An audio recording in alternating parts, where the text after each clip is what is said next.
Hello everyone, thank you for joining me today. This is really just a quick update on how I am, my improved impression on this sizing media or paper repair liquid, or however you want to translate it. It's basically the solution that enables normal paper to be able to behave similar to watercolor paper. Not exactly the same, but to an extent in a similar manner, like not, for example, bleed through and act like a small thin layer between the paper and the watercolors that basically allows for more improved way of coloring with watercolor paper, with watercolors. This is my cat's coloring book. I have had it for a long time. This is a used copy. As you can see, it is really not... it's the UK edition. It has been... someone has played with it. I think it looked like a child given how the coloring is done. And I tested myself this book using normal fill tip markers from the Ecoline brush pens, that gray color over here, and it's a normal watercolor media, and it bled through. That's how this book doesn't like wet media. And I know other people have the same book and it takes wet media very well. I'm not sure if it has to do with the UK edition versus the US edition. I'm curious, but I think there is something different with the paper, definitely. That's why it is behaving in such manner.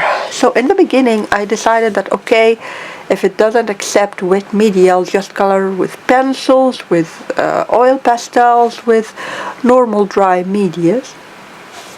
However, I even tried Inktense. I thought maybe if I use Inktense, but you can see it still, when I activated it, you can still see that it had bled through. So I thought to myself, okay, why don't I try this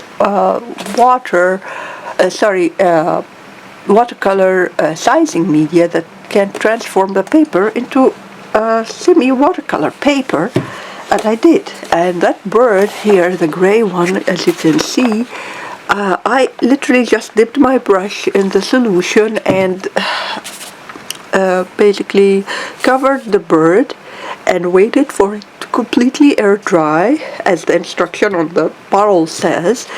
And I used the same gray Ecoline water pen, brush pen, and as you can see here, the result is different. There is not even maybe a slightest shading here, but not even anything that is as drastic as it was with the normal fill tip. And yeah, so I thought to myself, okay, this was done with the background that is basically the purple, and the blue is done in Inktense, and when I activated it, it started bleeding, so I decided not to continue with it, and I then continued with oil pastels, and I fixed it with what was it? Hairspray, I think. I did several layers of hairspray. I think I closed the book too soon because I saw that there has been a transfer between the two pages even after I sprayed the hairspray, so I should have left it to dry overnight and not just to dry at the surface level. So because when I closed the book, the paint transferred. So just, this is a mental note for anyone who's using hairspray. I fixed it. And this one was with gel crayons and pencils. This one was perfect. I have no complaints whatsoever, no through nothing, and I sprayed it with also huge amount of, you can see it's a bit shiny, hairspray.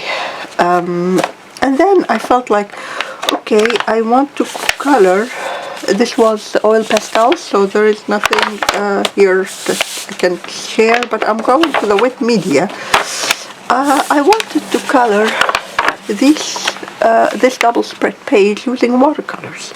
But of course I was disappointed because what I was hoping to do is do a wash and then go through the details. But because of the paper, I couldn't do it, and I was really disappointed to the extent that I was thinking maybe I should buy another book from American edition or other edition other than the one I have. And as a result, for the longest time I was avoiding this book because I either have to do pencils or use oil pastels. And I thought, okay, this one, I used it, and you can see I did a wash. Of course the paper is very wrinkly, you can see it's highly buckled, but it took watercolor and they are working perfectly on this paper. I'm really happy with the result on this page. I wanted to show you that I even layered the watercolors and not even a single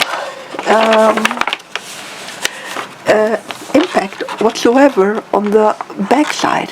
So I just wanted to show you this as an update of this solution. A lifesaver for those who want to use wet media but can't. Specifically in the coloring community where we know most, I think, like 90% maybe or so of the coloring books are printed on non-watercolor paper. So this is basically a handy little solution that we can use for that. So I thought I'd show you the result and also show you the note that it buckles a lot. I'm assuming once I let it under several books and leave it for a week or two or something, over time it will flatten and becomes normal like any other book I used watercolors in. So I'm not worried. And yeah, I normally accept the paper when it has this impact, this buckling from watercolors, but for some reason with the solution it becomes a little bit extra, to the extent that I feel like the paper shrinks or something from how buckled it is. Like it's not the same size, like it shrinks a little bit. But I hope that over time it will get better. That's all for this clip. Just a quick update, a quick check-in and coloring, and I'll see you in my next coloring session. For now, I'll continue with the leaves. But for now, I hope you enjoyed this quick clip, and I hope to talk to you soon. Until then, happy coloring and enjoy your week. Bye.